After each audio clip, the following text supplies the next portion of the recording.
अरे मैं कब ले तोर से पूछा था कि ते कौन हस, कहाँ ले आए हस। एकर पहले तो लोग कबू देखे नहीं हो। ये कल ही डोकरी के घर में तय कैसे पहुंच गए?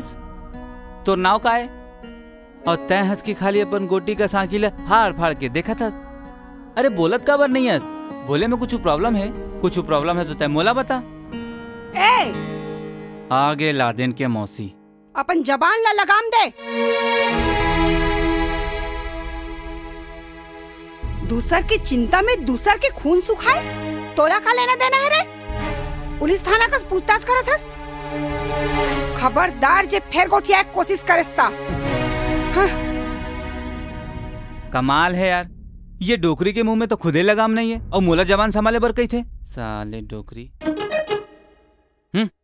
साले तमाशा है यार, सुबह सुबह दिमाग खराब हो गए।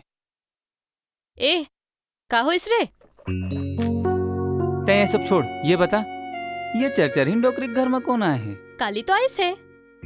और ते ये बता ते कबर पूछा थस? तोला का मतलब है? हाँ अरे मैं तो ऐसे नहीं पूछा था, मोला का है। अच्छा चल जल्दी से तैयार हो जा, भैया भी घलो पटवारी के घर ले आवत हो ही। भैया आवत है, ये पकड़। मैं तो जावा तो भैया। ए कहाँ जावत हस? ये तो गए काम से। देखा थस पुल के ना, बिना खाए पिए चल दिस। अब भैया भौजी मोला डांट। गीता, हाँ भौजी आवत